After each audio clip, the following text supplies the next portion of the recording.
Paramashivoham.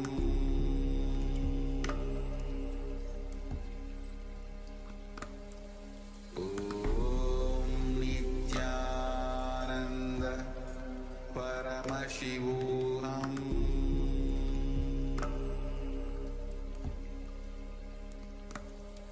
Om Nithyananda Paramashivoham.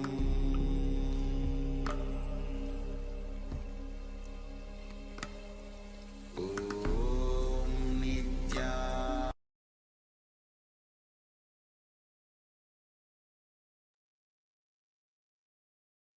Yes. Now, I request all the participants slowly open your eyes with deep gratitude and surrender. Whatever Swamiji revealed through the third eye, you can put it in the chat. I request all the participants. Whatever Swamiji revealed through the third eye, you can put it in the chat so that we can help you in the power manifestation.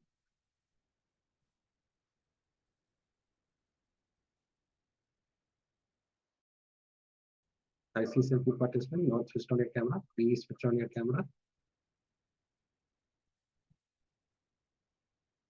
And who are watching in YouTube also, go ahead and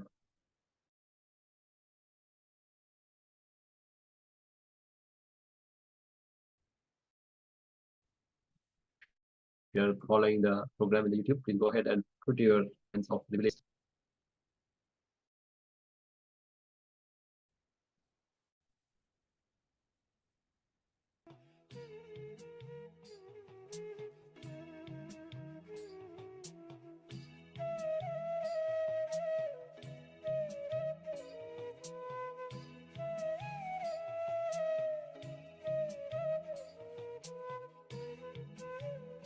Basically, how to publish or click or an image or a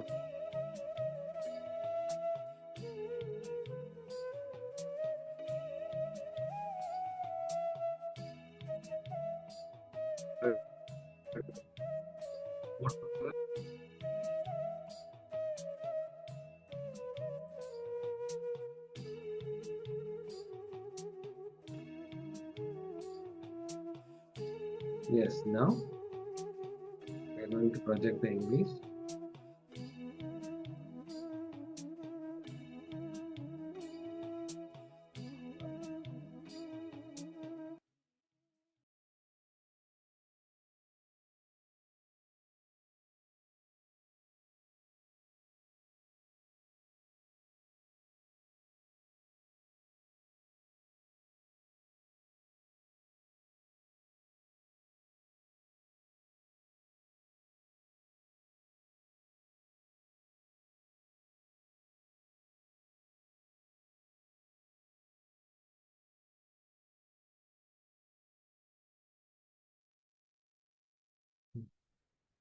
Yes, it's Mother Meenakshi in a beautiful decoration. If you're seeing this deity, the Mother Meenakshi, you can put it in the chat, or a parrot, or a green color, or any other colors, or flowers, or jewels, you can put it in the chat.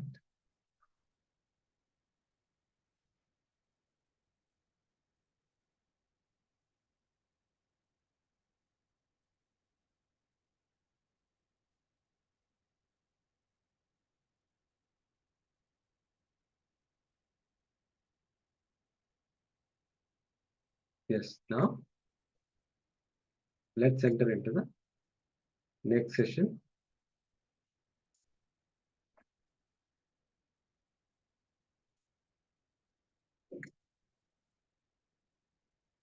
Today we will be working on Vak Shakti. The whole day we'll be working on Vak Shakti, initiation to develop Vedic mind. Today we'll have Mahasadashivamurti Darshan. And the whole session will be working on Vak Shakti.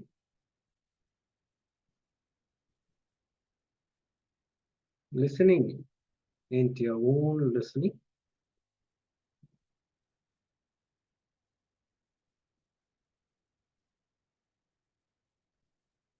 Yes, I request all the participants to get your book and pen.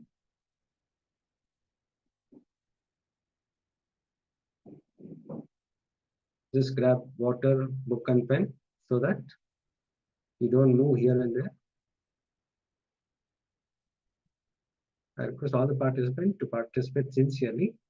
This will help you in manifesting powers. So first session we'll be looking on speaking into your listening. So how often does this happen to you? Means speaking into your listening. If you are unable to train yourself, knowing something is good but not following it, knowing something is wrong and continuously doing it.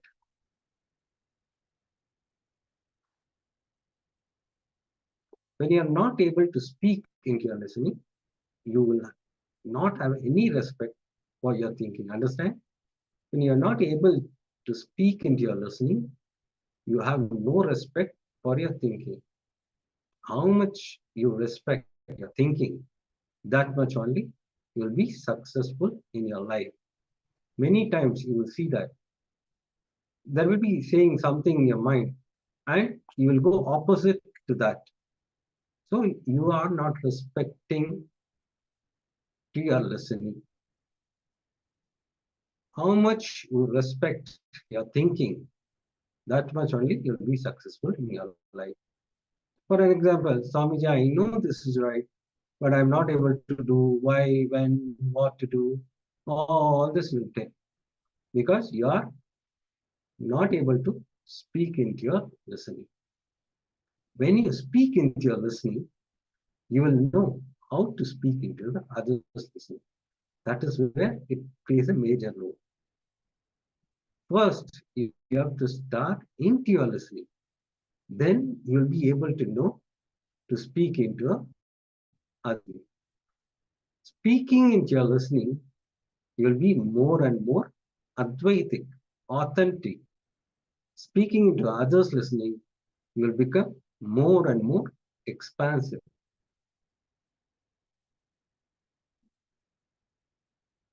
Speaking into your listening and others' listening is a simultaneous process. Understand?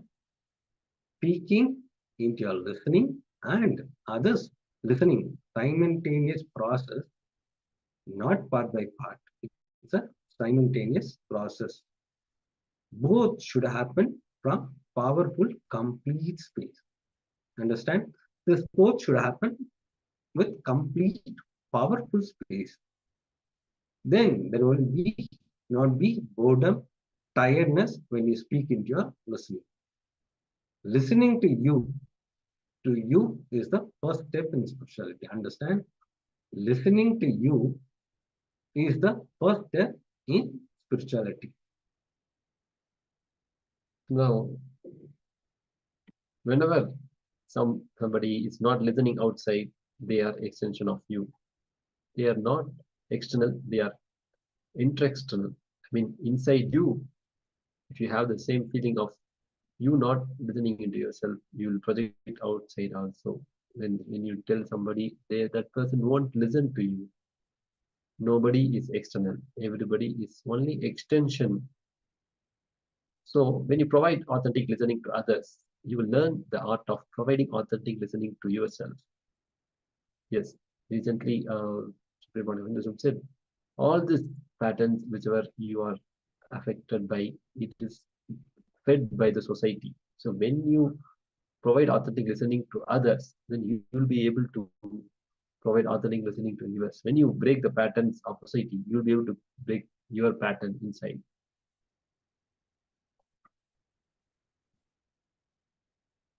Now, let us contemplate on this speaking into listening. So, how often does this happen to you? Just contemplate on this. How often this happened to you? You are unable to try yourself. knowing something is good but not following it, and knowing something is wrong and continuously doing it. Will you some time please spend on how often does this happen to you? Knowing something is good but not following it, knowing something is bad, then but continuously doing it.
Yes.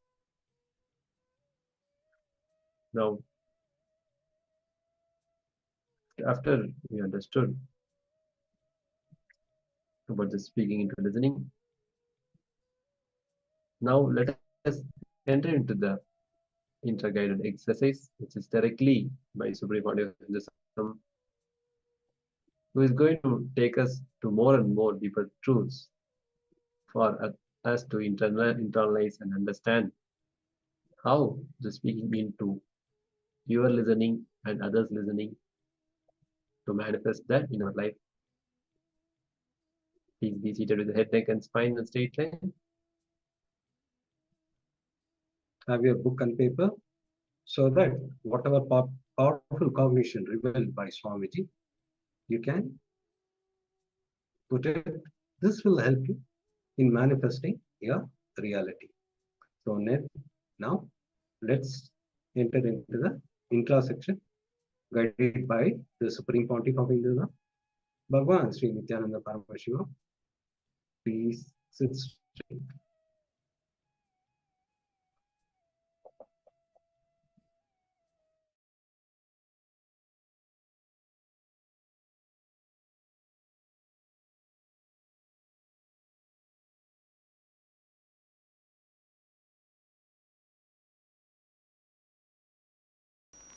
Listen, today I am going to teach you a very important method called speaking into your listening. Please listen. Listen to these words. Speaking into your own listening. Many times people tell me, Swamiji, I know this is the right path, but I am not able to do. Why? What to do? Addictions. Unable to train yourself. Knowing something is right and not doing it. Knowing something is wrong and continue to do it. All this is because you are not able to speak into your listening. Means even you are not listening what you are saying. Am I right? Even you are not listening what you are planning. Even you don't have respect for your thinking. Then who will respect your thinking? How much your thinking is respected, that much you will be successful in your life. That's all. Understand?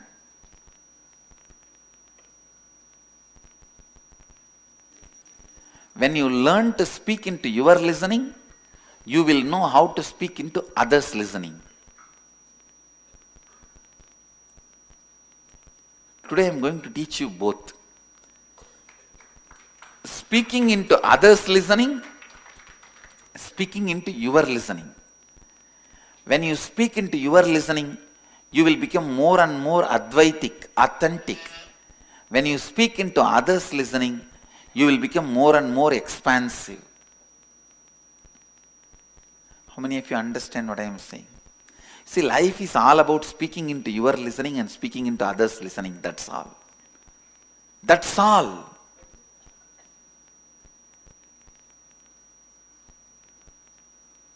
Nothing else.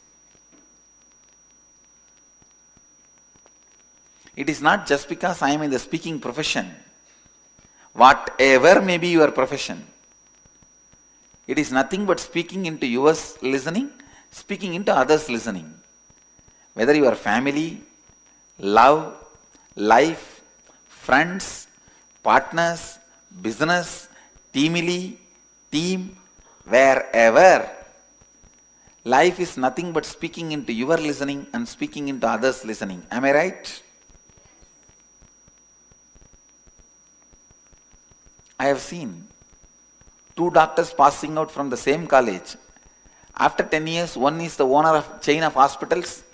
The another one is sitting in the same old village and reading the same old Hindu newspaper with a big glass, having patients come to remove the teeth for 5 rupee, injection 7 rupee. Same.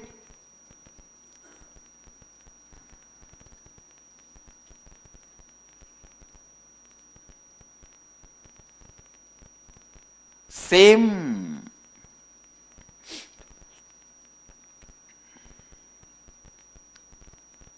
profession, if you are not able to speak into others listening, how you practice, if you are able to speak into others listening, the way you practice is totally different. How many of you understand what I am saying? So today, practicing to live, practicing our ability to speak into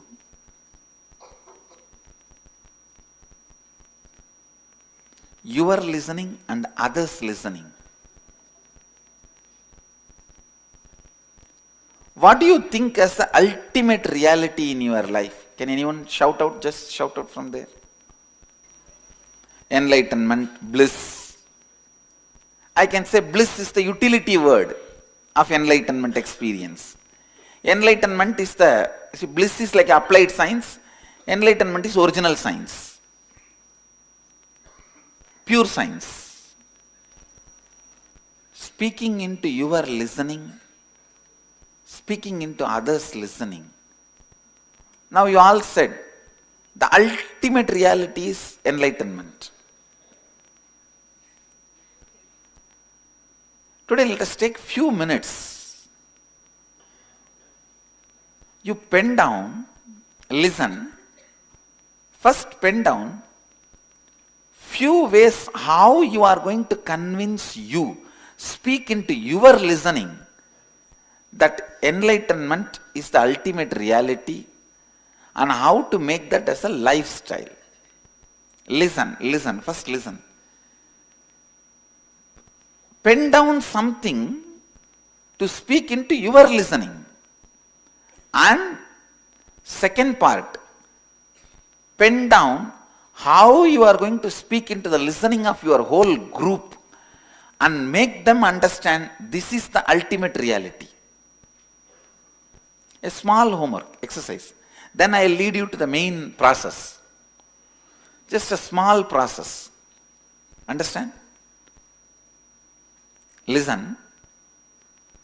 First, pen down few thoughts. It can be 1 page, 2 page. How you are going to speak into your listening. This is the ultimate reality I want to achieve. Second page, how you are going to speak into the group's listening. Make everyone in the group understand that this is the ultimate reality. You should be able to face their questions and get shaken. Why people are afraid of questions, They are afraid before they convince the other person, the questioner may convince them. When you are not sure about your position, you are afraid of questions.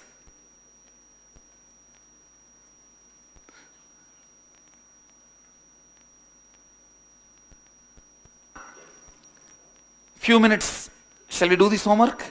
Listen, this will really help you to raise your authenticity and the space of Advaita. It will help you in a big way. So the first question, how you are going to speak into your own listening and make you understand about the ultimate reality is enlightenment. It is required for you. How to achieve it, all that. And how you are going to speak into the listening of the group, teamily. Make them understand it is the ultimate reality for them. So each question at least answer in 1 full page.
Today is the best day. Sadashiva appears for Brahma and Vishnu early morning in the form of light shaft. Means the consciousness which is beyond time and space enters into time and space. Sadashiva declares, let me become many to celebrate myself. So morning we celebrate he becoming many. You can see every deity, every god, we go and light the lamp. So each, the Sadashiva himself becomes many. So whole campus we went round. It was such high energy. So again the many becomes one. Not only spiritually, even socially this celebration forms a very important part of my life, because this is the only celebration I enjoyed from my birth, at least in this body.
Today is the best day. Sadashiva appears for Brahma and Vishnu early morning in the form of light shaft. Means the consciousness which is beyond time and space enters into time and space. Sadashiva declares, let me become many to celebrate myself. So morning we celebrate he becoming many. You can see every deity, every god, we go and light the lamp. So each, the Sadashiva himself becomes many. So whole campus we went round. It was such high energy. So again the many becomes one. Not only spiritually, even socially this celebration forms a very important part of my life, because this is the only celebration I enjoyed from my birth, at least in this body.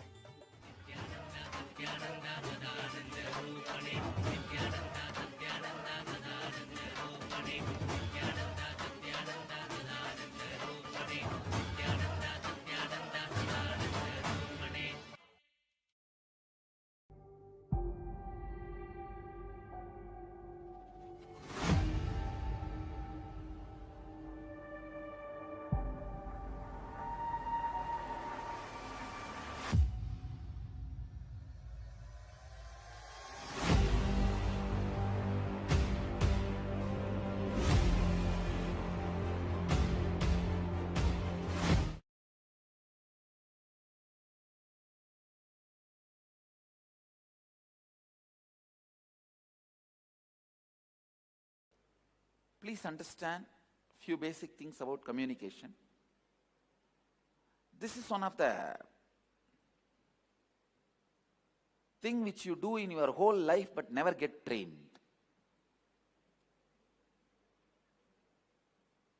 Many things you do only little, few minutes, few hours in your life, you get trained for that.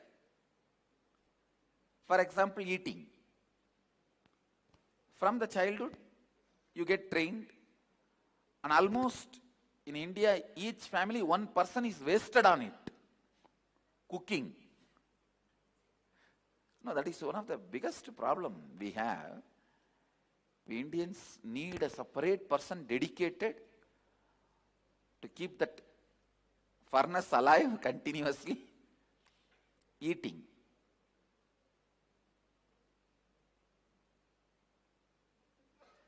Of course, seeing does not need any training. Listening does not need any training unless the spiritual listening. The simple listening does not need any training. Of course, the touch. You guys have too much training. Even though whole day is not spent in that, but too much training. But the speaking, even though your whole life is dependent on it, whether you make your life or break your life, it is all in your tongue. I can say this whole Sangha stands on the 2-inch tongue. Not only for me, for every one of you, whatever may be the profession you are in, whether you are a lawyer or engineer or doctor or a teacher or in a clerk or in a profession where you think you don't need to even open your mouth, you just need to put your head on the computer and work, even then your talking plays a major role about who you are going to become outside you and inside you. How many of you understand this one idea? I'll give you an example. Any of you think, no, in my lifestyle, my profession, talking is not at all a part? Can you raise your hand? So, see, all of you understand. Such a vital part. Unfortunately, we never had a training. Maybe few of you would have had 1 or 2 corporate trainings where that fool himself will not know what is communication. One guy came to me and said, Swamiji, bless me for wealth. I said, Tathastu, I'll create the space for you. Suddenly, after a month or maybe few months after that, he comes with so much of jewels and a car and he became rich. I asked him, what is the secret? How did you get? I know I have created a space, but how it has become reality, tell me. Means what method? It became reality. He said, Lakshmi Yantra, Swamiji. I said, who gave you that yantra? No, I started giving to others.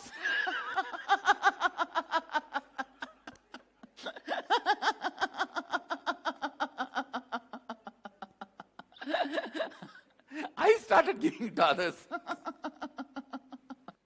Please understand, I am defining. Listen. Communication is ability to transmit the same visualization you carry into others' inner space and create the impact as you want. Understand, I am defining communication. Transmitting the same visualization which you hold in your inner space and create the impact you want. If you listen to the satsang or when I describe some stories, you will see literally you don't need to struggle to visualize. Whether the small dog was there in the scene or the pillar was there, I'll put the visualization. You just need to sit there. Transmitting that whole visualization Before entering into the communication session, I wanted you to unclutch from the word unclutching. Listen. Now I wanted to tell you all one important thing. All these last few days, your unclutching is not a complete unclutching. You are unclutching using the word unclutching.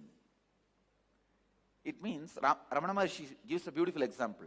When you burn a dead body, you use a stick to beat and push the body into that, unless you get a fire for somebody's cigarette smoking. You are expected to put all parts of the body into that fire and burn. After you burn the body, that stick also will be thrown into the same fire and burnt. So this unclutching is the stick now you are using to burn all incompletions. Now you have to throw that unclutching also into that fire and be complete with it. That is why many times, even the moment you think of unclutching, you have incompletion, you will be failure, you can't do. Even the idea unclutching gets associated with your incompletions. How many of you have felt it? Oh, unclutching, oh, boring once more. No. Now we will have to complete even with that. Even that idea of unclutching, you have to unclutch without the word unclutching. Only then I can initiate you into communication. See, communication can happen from a space where even incompletion about unclutching doesn't exist. When you use a sword and fight, naturally the sword gets dirty by being bloody, by the touch of the blood. Same way, when you use the unclutching sword and complete many of your incompletions, that gets dirty. Even that has to be completed. Listen. Now listen to the instruction. Without even using the word unclutching. See, when you sit, some thought will come. You will say first, unclutch. Then 2 seconds maybe, there won't be any thought. Then again some other thought will come. Then again unclutch.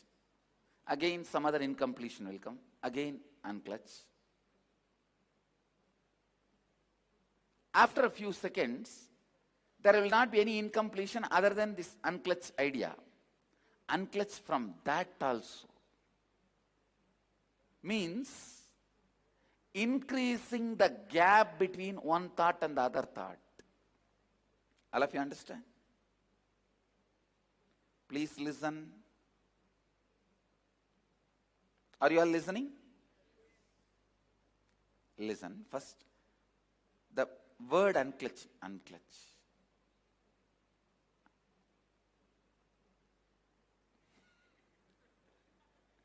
First you use the word, then just internal remembrance, then that's it. Just the mood unclutching. Understand? First you use the word unclutching to unclutch, then slowly, not even the word, just remembrance. Then just the mood unclutching. Again, if you are pulled out of your inner space and you go around in the incompletions, when you come back, unclutch.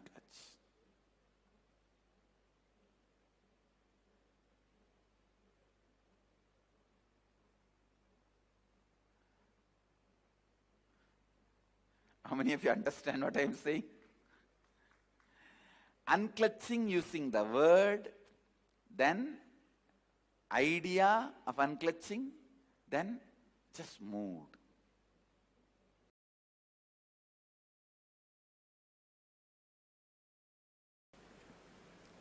Our question is, dear Swamiji, as you say, facing fear is the only way to go beyond any fear.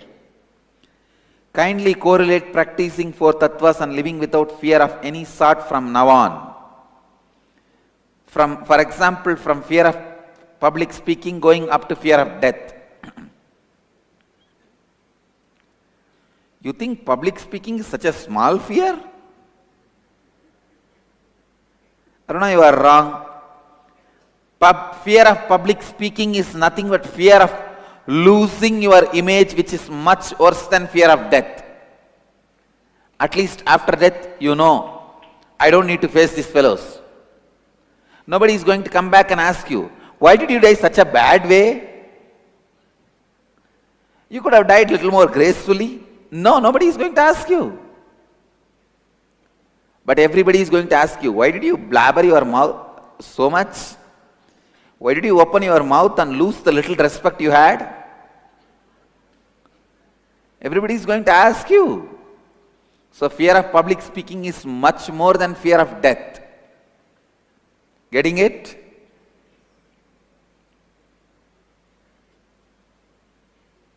The statistics are right when they say fear of public speaking is the largest fear than fear of death. Fear of death comes only as second. The survey reports. Understand, listen. When you face certain fear, I'll give you one example.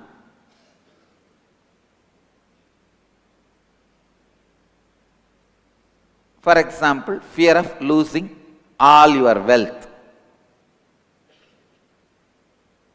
When you face that fear, you don't need to start believing you will lose one day, but you will face it. Listen. Usually what you do, in the name of facing the fear, you say, all right, now I lost it, what can be done? Let me face. Then what happens? One part of you confirms you are going to lose all the wealth, and then it will say, no, how can you live? How can you live? What is this? Why are you thinking all this?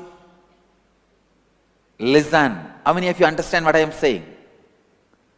So now you are caught between whether to accept you are going to lose the wealth one day, or just to hide and suppress. No, I am not going to lose. I am not going to lose. I am not going to lose. If you say you are not going to lose, your heart is not going to believe. If you say, yes, I am going to lose, now what to do? Again, see, you are powerless now, what to do? What is the way to save yourself? Your mind somehow keeps you in the rut. Listen. You don't need to believe you are going to lose the wealth. And you don't need to have the fear. What will you do if you lose the wealth? Understand? I am giving you one more example. Let me expand. First, when you have the fear of losing the wealth, go to the root when this fear started and complete with that root. Neither deny the fear nor say yes to the fear. Understand? When you have the fear, if I lose all my wealth, what will happen? Don't deny, no, I am never going to lose my wealth. No, don't tell that within you. And don't say, yes, I am going to lose the wealth, what can I do? Don't say that. Neither say yes nor say no to that fear. Go to the root of the fear and complete with it. How many of you are getting it? So how many of you are struggling, saying yes or no to that fear? Whether you say yes or no, you are caught.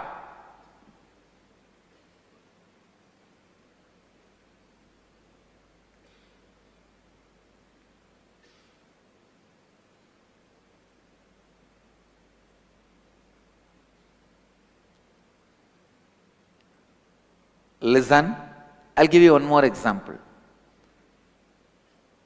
Example, you went and did some crime.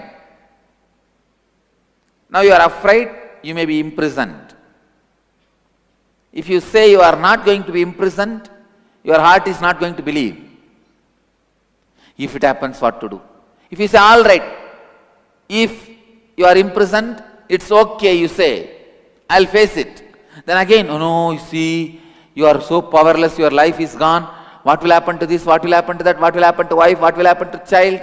What will happen to your life? You are in depression. How many of you struggle with the saying yes or no? Both leads to struggle. Saying yes or no both leads to powerlessness. Raise your hand.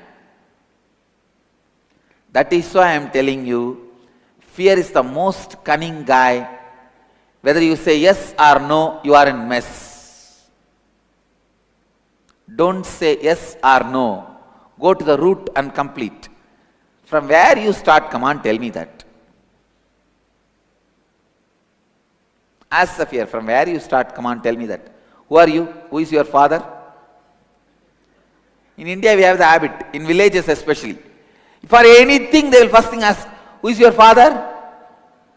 You are from which family? I tell you, the whole India, all of you need to know, with such a less police power, such a small land order infrastructure, India is the lowest crime rate in the whole world. Do you know that? Lowest crime rate. Reported, unreported, both. Lowest crime rate. Why you know? Not because of police and law and order infrastructure. It is just this one idea. Who is your family? Hey, they will blame my family. They will blame my father. From which family you are? This is the first question they will ask. Even if you go to school late, the school teachers will ask, Yaar payandani? Are, who is my father? How is it going to affect me coming late to school a day?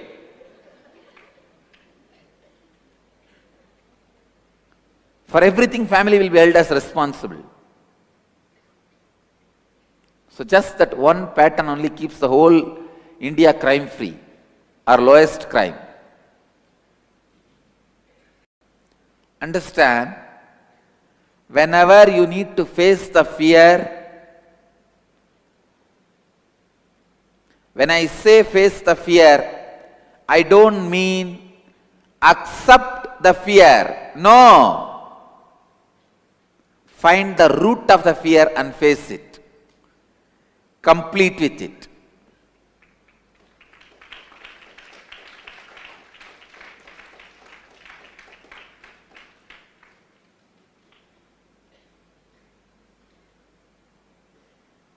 Even when I lead you into the death process, I am not making you accept what will happen to death. What will happen after death, let me accept. No. I am only guiding you into the root of death fear and completing it. Now study the whole death meditation. What answer do you get? Do you get any answer for what will happen after death? No. I am not interested in giving you the answer for what will happen after death. I am only interested in from where this fear started, leading you there and completing it. So, the fear of public speaking. Don't say you will be failure in the public speaking and you will lose your face. Don't say you will never be failure, you will be successful.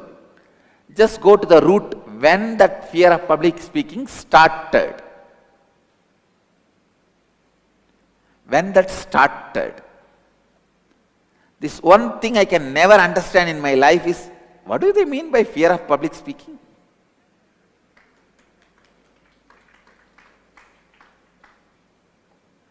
Once I asked one fellow, you should receive enlightenment. When are you going to receive?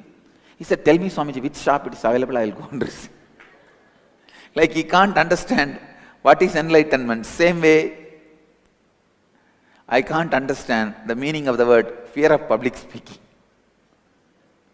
Because my first public lecture was delivered at the age of 10. When I was 10, I spoke on Patanjali Yoga Sutras.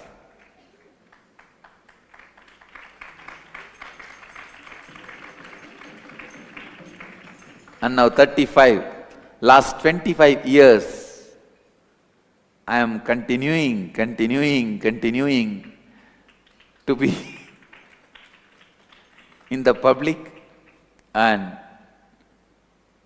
only last 10 years we started video recording the satsangs, but otherwise my public life is 25 years.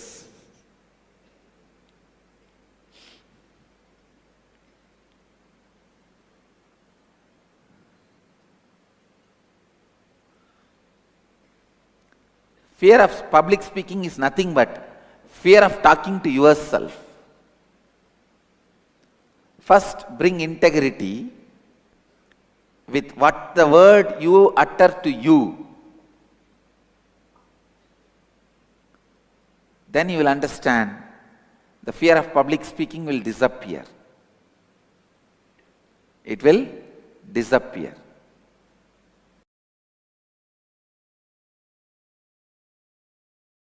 Please understand,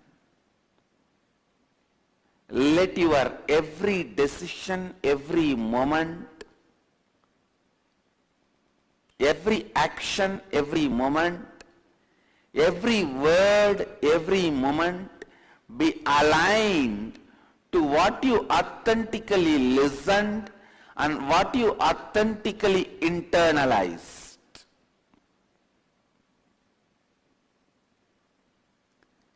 Removing the gap between your internalized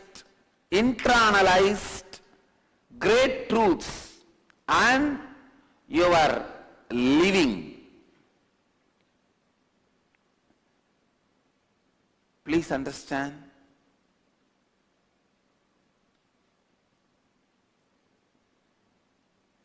Sometimes people ask me, why are you so active, so workaholic?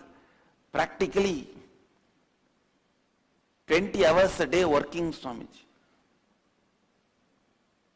Once for all, I wanted to answer this question. I cannot be in any other way.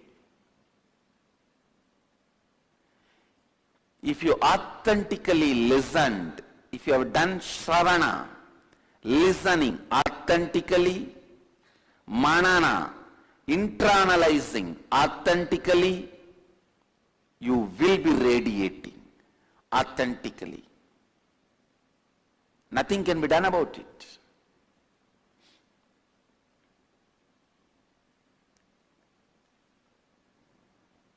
When the shravana, listening, and manana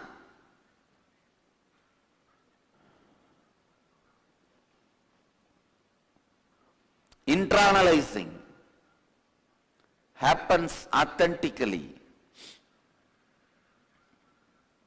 nididhyasana, radiating, will happen authentically.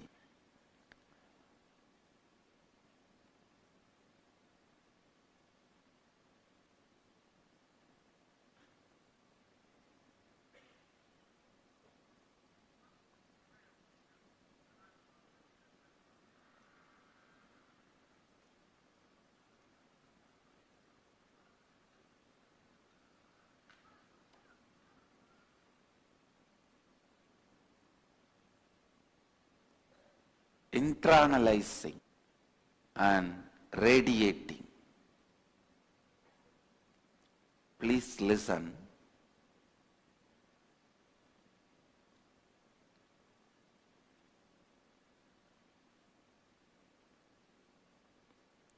Your life need to be constantly powerful. You should be living to do what you want. You should be talking to get the result of what you want. You should be talking to move the other person the way you want. You should be talking into the listening of the listener. You should not be talking, fighting with the patterns of the listener. You should be talking into the listening of the listener. When will that happen? If you are established into your listening, you will talk in other person's listening.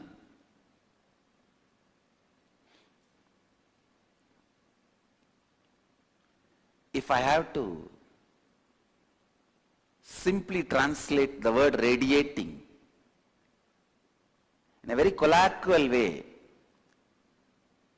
Nithyananda, radiating means minding your business. Not wasting your life. Laziness, boredom, diversion does not have a place in your life when you are radiating. Radiating means radiating. It's a straightforward. Radiating means radiating.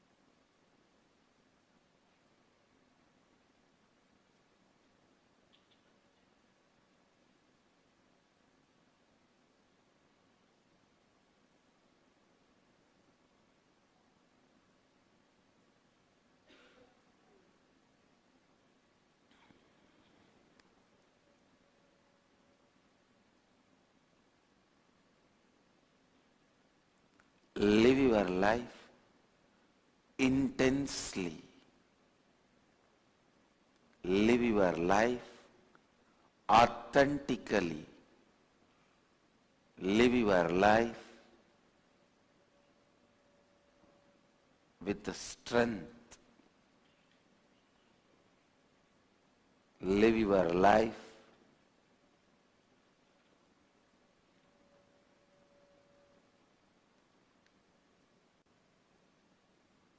without confusion.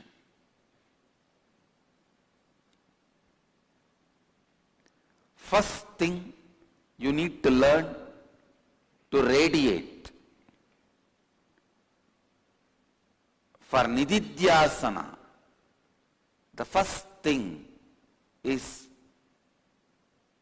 learn to think and speak with the same cognition you arrived by internalizing. Please understand. I am explaining step by step. First, you authentically listen to the great truths. Whenever you authentically listen, whatever you listen will be converted as a great truths by your inner space. Your inner space has a capability. It has power to separate right and wrong. In Vedic tradition, we have a beautiful example called Paramahamsa. The bird Hamsa, if you mix the rice and some other items, it will separate the rice. Only eat that. If you mix milk and the water and keep it, it will suck only the milk and leave the water. The Hamsa, bird Hamsa has that power. Same way, a man who takes the right things inside and leaves unnecessary things outside is Paramahamsa. If you bring authentic listening into you, you will become Paramahamsa. Anything you listen, you know what to internalize and what to reject. What to internalize and what to reject. Authentic listening brings tremendous clarity. See, it is the clarity which is really lacking in the seeker's life, especially when somebody is interested to get enlightened, live the life of a Jivan Mukta. Clarity is a very predominantly important quality.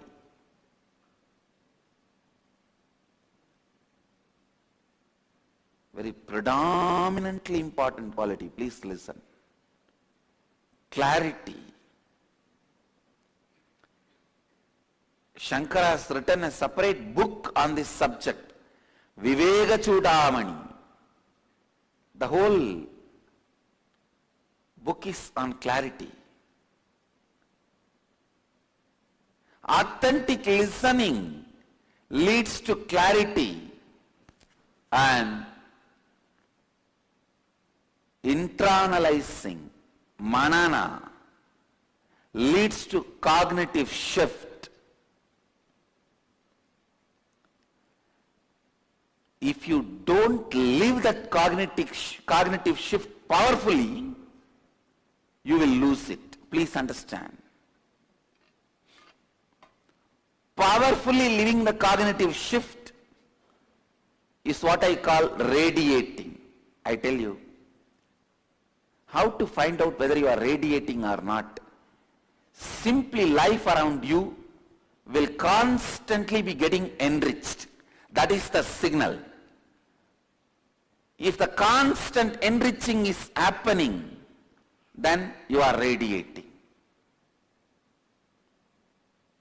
Around me, whether you are 6 or 60, 8 or 80, you can't go without getting enriched.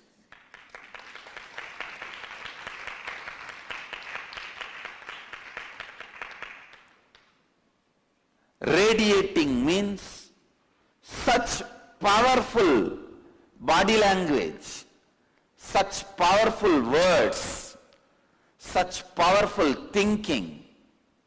You go on enriching, constantly winning the game of life. I am telling you, neither you can 100% speak into your listening, nor you can 100% speak into others' listening, because you are off, others are off. When you can speak into your listening, other listening, authentically, only then you will be able to speak into your listening 100%, others listening 100%. How many of you are thinking, first I will speak into my listening 100%, then I will speak into others' listening? Raise your hand. It is foolish. How many of you are thinking, I will speak into others' listening, I don't care about speaking into my listening? Raise your hand. Again, this is foolishness. Understand? It is, you go on doing both becomes complete, perfect. Because you are not 100% stored in you. You think all your treasure is in your hand. Already some fellows have put the hole in your backyard and pulled out the treasury. You are only sitting safeguarding the front door. Because the front door is not opened, front door of the treasury is locked and you have the key, you are thinking your treasury is safe. Already some fellow has gone through the back door and drilled and pulled many things. You are sitting with a empty. You understand? Your 100% is not with you.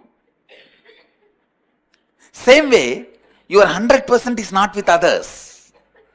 Still, at least the empty locker you are having and your key you are having. So, it has to be a simultaneous process, speaking into your listening and speaking into others' listening. Both should be from powerful, complete space. Listen, listen. Listen here. Say, how many of you listen? You feel, first let me completely speak into my listening, only then I will speak into others' listening. Raise your hand. Whenever you try to speak into others' listening, you will always carry the incompletion. I myself not complete. How can I speak into others' listening? Am I right? So that makes you powerless. All these people, I don't care about whether I am speaking into my listening. Let me speak into others' listening. Again, you are feeling powerless. How many of you are getting it? Actually, many times you speak into others' listening even though you are not convinced. You are not able to speak into your listening. Many times. When you try to make your husband disciplined, wife disciplined, look in. Are you convinced about that? No. So that time, again, because you feel you are not convinced but you are speaking into others' listening, you will be powerless. Both, if it is done as a part by part, it is powerlessness. Both done as a lifestyle out of powerfulness reaches completion. That is what I am saying. If you start doing, both is similar. Both have a strong connection. Listen. Please, all of you, look here. Can you all look here? Look here for a few minutes. I am giving you the tips for speaking into others' listening. Usually when you start speaking to others, you are always planning to impress on others who you are, instead of what you need to make them do. See, there are two components in speaking.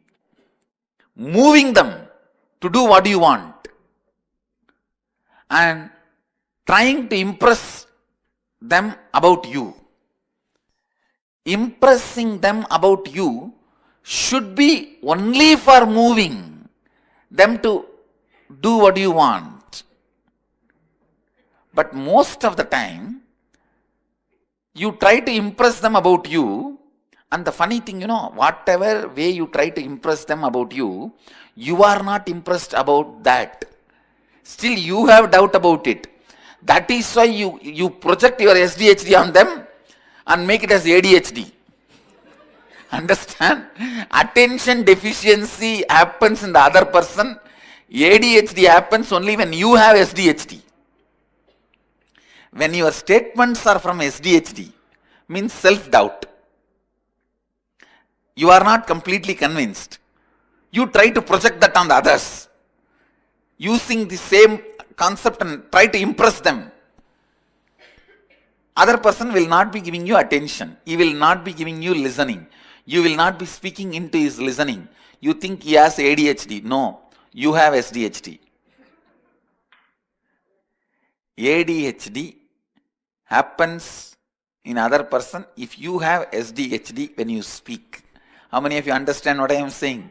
That's all. So don't ever blame others' ADHD. It is your SDHD. Understand? Actually, layer by layer, I am making the cognition happen in you. The cognitive shift. When you know how to speak into the speaking of the listener, listen, you also know how to speak into the listening of your listening. If you say, I understand many of this truth, but I am not able to live, means you are not able to speak into the listening of your listening. Ability to speak into the listening of the listener and ability to speak into your listening is one and the same. Speak into your listening. Be active in enriching others. Burn all your self-doubts, self-denial patterns. Each one of you become acharyas. Please understand, I am talking to each one of you. Don't think, oh, that is for this person, not for me. Swamiji knows I can't be acharya. No.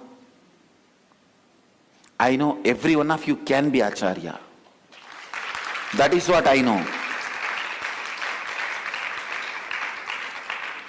I don't know. You can't be acharya. You may know. But I don't know. I know only one thing. All of you can be acharyas. Every one of you. Not just talking in a foolish way. In a very skilled, very conscious, clear way of speaking into the listening of the listener. Not just talking because Swamiji said. It is your life and death. Is your power of words your life and death or not? It is. Is your power of thinking is your life and death or not? It is. Be very clear. You are going to get it only when you cause it in others. You are going to get it only when you cause in others. So with this clarity, cause into others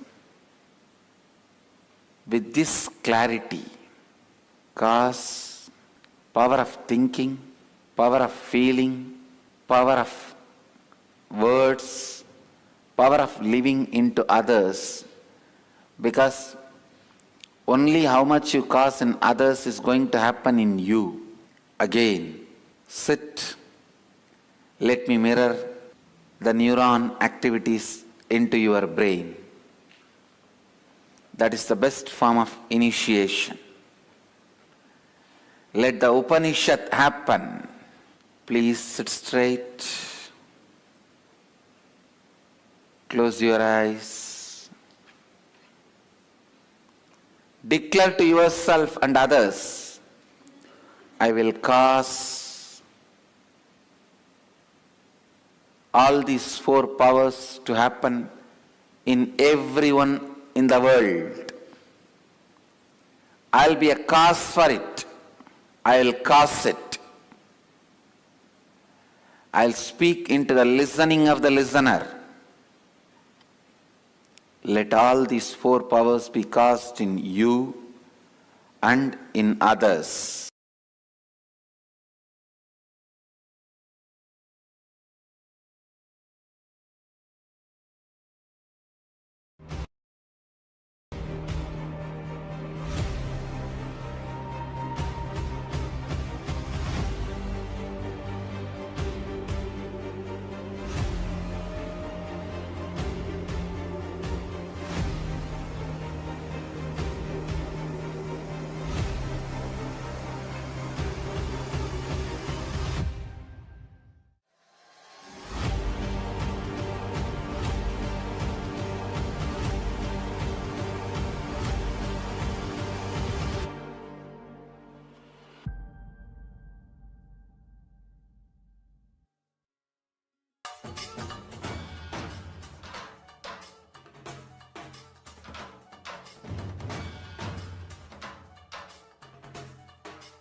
Today is the best day. Sadashiva appears for Brahma and Vishnu early morning in the form of light shaft. Means the consciousness which is beyond time and space enters into time and space. Sadashiva declares, let me become many to celebrate myself. So morning, we celebrate he becoming many. You can see every deity, every god, we go on light the lamp. So each, the Sadashiva himself becomes many. So whole campus we went round. It was such high energy. So again the many becomes one. Not only spiritually, even socially, this celebration forms a very important part of my life. Because this is the only celebration I enjoyed from my birth, at least in this body.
Today is the best day. Sadashiva appears for Brahma and Vishnu early morning in the form of light shaft. Means the consciousness which is beyond time and space enters into time and space. Sadashiva declares, let me become many to celebrate myself. So morning we celebrate he becoming many. You can see every deity, every god, we go on light the lamp. So each, the Sadashiva himself becomes many. So whole campus we went round. It was such high energy. So again the many becomes one. Not only spiritually, even socially, this celebration forms a very important part of my life. Because this is the only celebration I enjoyed from my birth, at least in this body.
Today is the best day.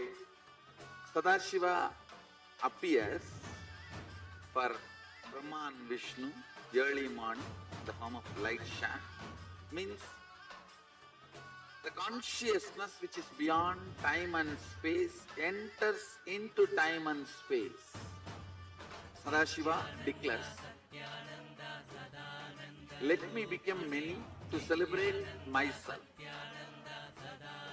So morning we celebrate he becoming many. You can see every deity, every god, we go and light the lamp.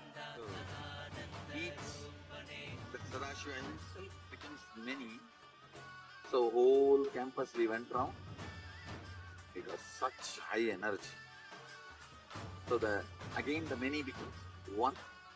Not only spiritually, even socially, this celebration forms a very important part of my life, because this is the only celebration I enjoyed from my birth, at least in this body.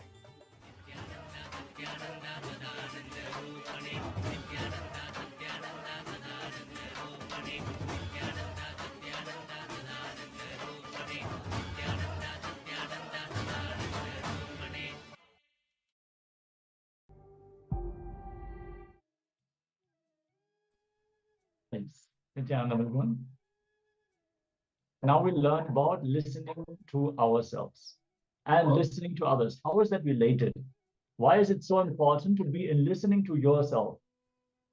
See, if you are in listening to yourself, all the clicks that you have, all the ideas that you have, the insights about, okay, I should be like that, I should not do this. These insights, if you have listening to yourself, you will simply make them as your life. If you come to any conclusion, any powerful conclusion, you will simply make it as your reality. If you are not in listening with yourself, there will always be this voice in the back of your head saying, hey, so many times you tried stopping to smoke, you're not going to stop this time either. Like these kinds of thought currents. You have never been a tidy person. It's just going to stay like this. Like whenever you want to make a decision, there will be this part of you inside nagging you, making fun of even your declaration to change. So in this internalization exercise, we're going to go beyond this. First, we're going to identify the different situations where we were hearing but not listening. So identify all the incidents and situations where you were hearing but not listening. For example, while talking to your colleagues, they speak, what do you think about your next work? Or think in your mind, instead of listening to the video played during the session, how the acharya is speaking. During a conflict or argument with someone, you are thinking about your next reply instead of listening to what the other person says, etc. See, the first step is always shravana, authentic listening, giving your active listening, not just hearing.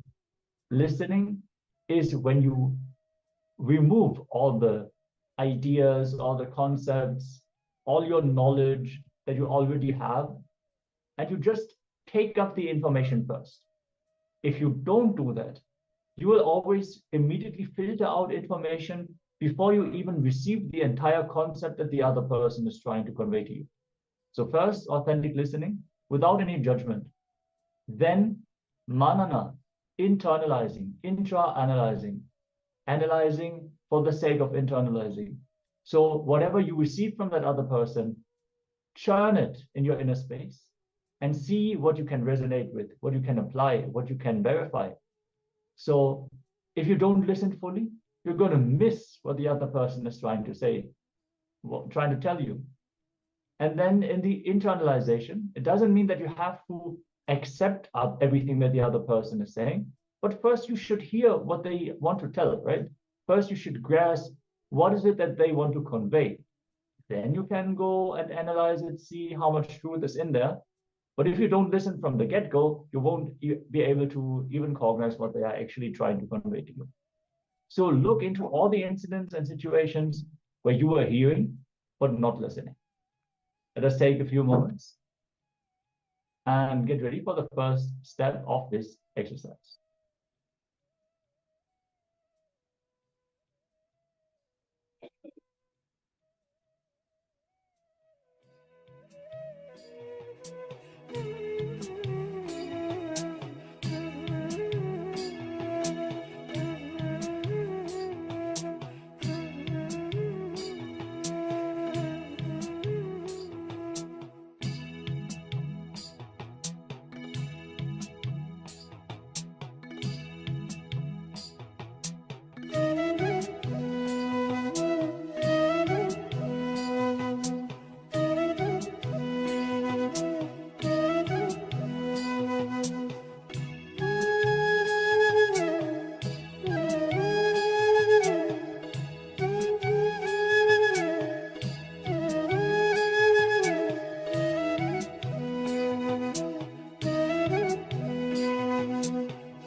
Yes. We'll now move on to the next step.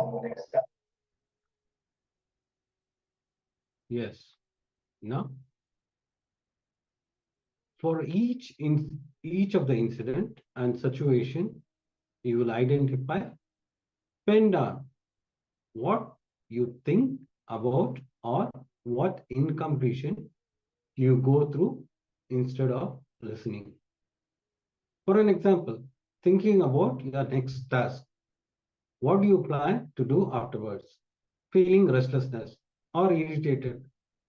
Planning your next reply to win over the argument and prove yourself right. So, this is the mistake we always do. When somebody is speaking, we are not listening rather than preparing an answer to win over this argument. So, here you will find all the incident and situation and pen down what do you think about or what incompletion you go through instead of listening. Most of the time, we don't listen. We are there, but mind is somewhere else. We act as though we are listening. But in the back of our mind, we are always ready to win over the argument or feeling that restlessness or irritated by the person. So you are going to identify all the incident, whether it might be with your father, it might be your brother, with your colleagues, or with your boss. Always, most of the time, with the boss. So you will write down each incident and situation. You identify, pen down what you think about or what incompletion you go through instead of listening. Yes, let's enter into this exercise. Please pen down.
Yes.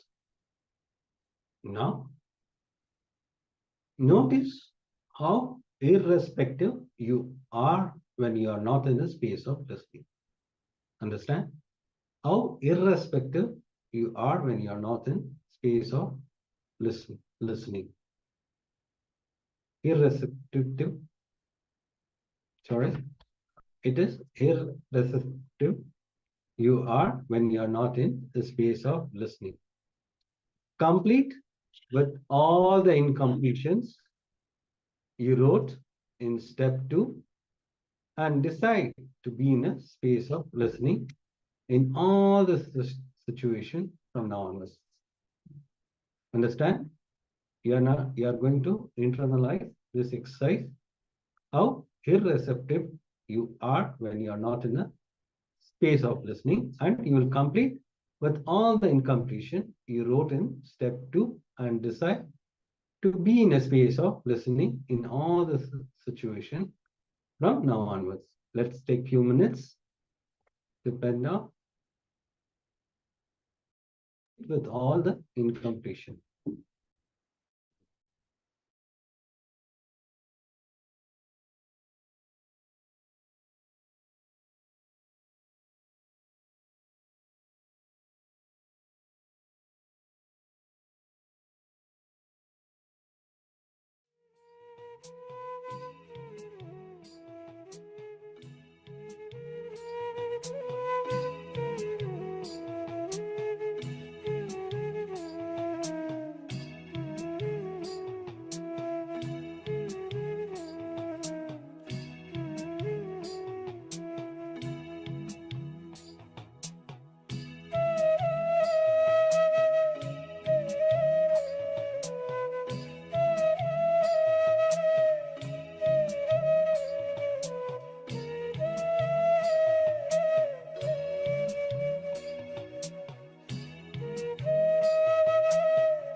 Yes, Nithyananda, all of you.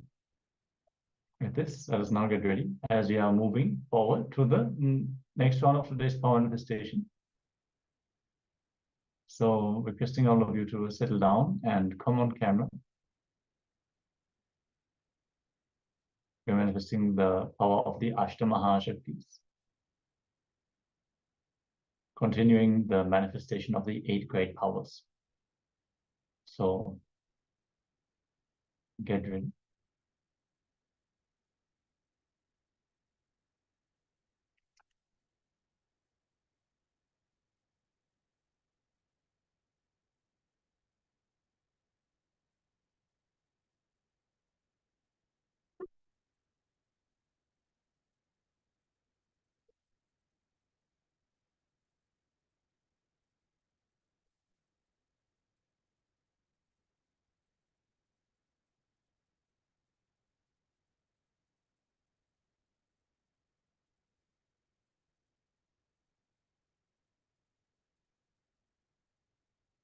Yes, in the first round, we're going to manifest the power of Mahima, where we are going to increase the size of an object. So, select any object that you want to increase the size of. First, you start with the handheld object, like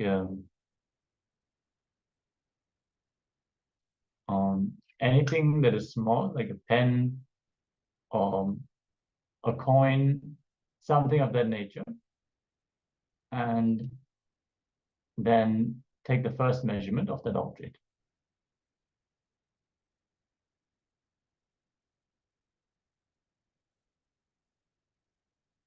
Once you've taken the measurement of the object,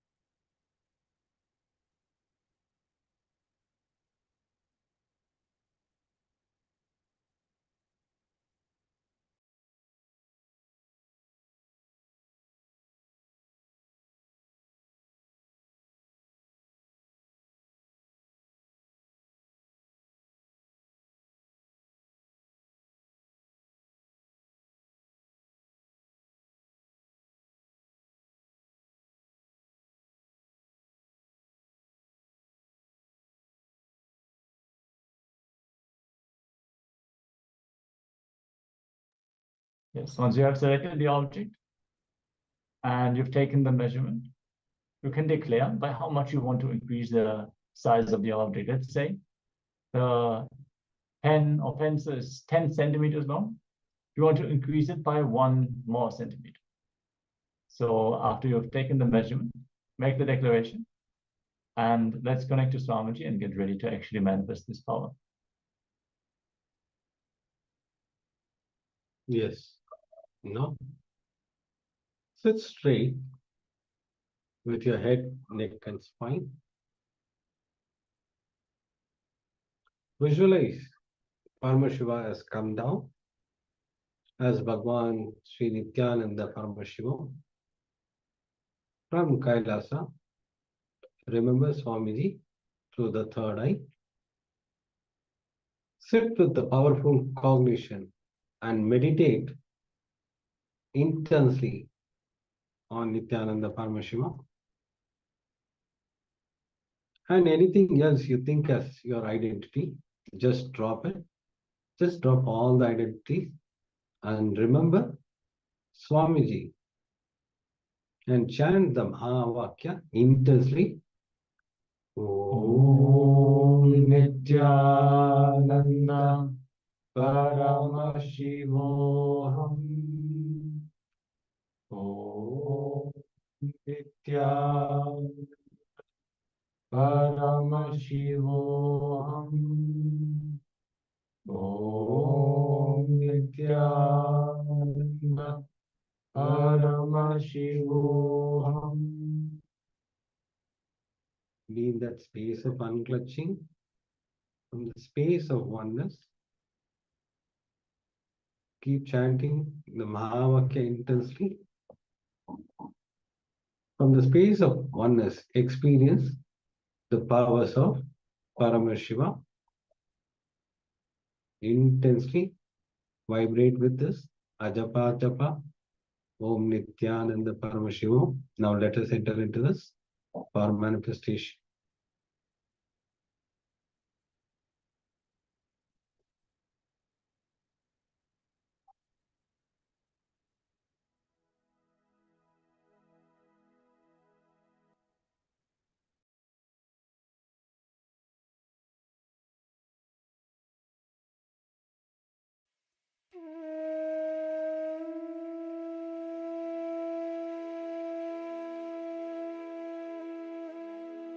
Keep chanting the Mahavakya intensely. Be in that oneness space and manifest this power of Ashtama Siddhi.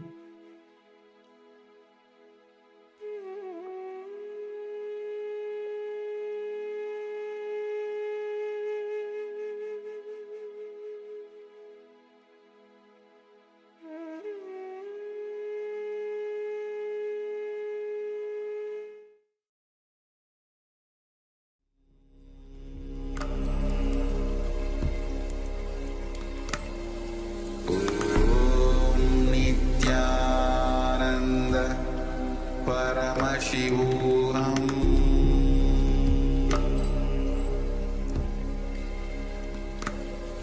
Om Nithyananda Paramashivoham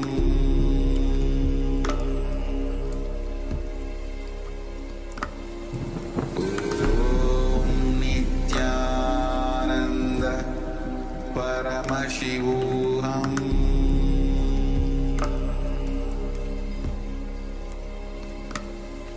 Om Nithyananda Paramashivoham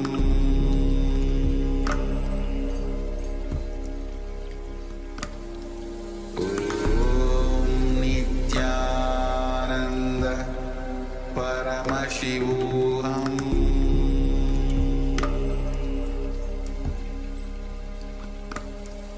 Om Nithyananda Paramashivoham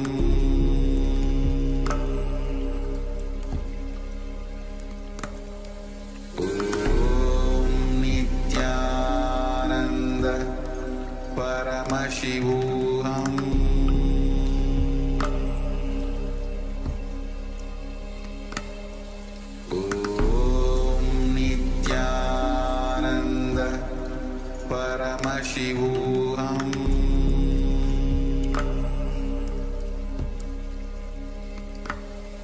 Om Nithyananda Paramashivoham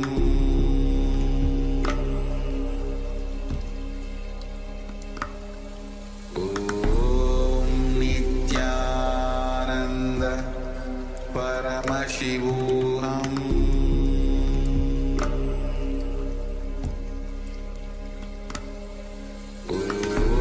Om Nithyananda Paramashivoham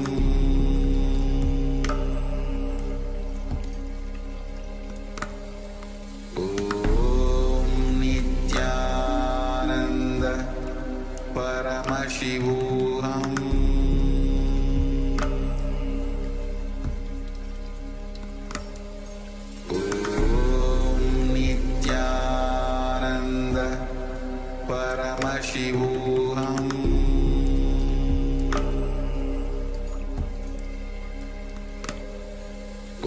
Om Nithyananda Paramashivoham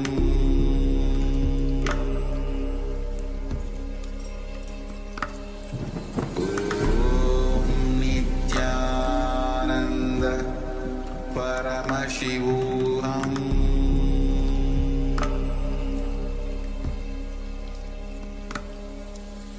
Om Nithyananda Paramashivoham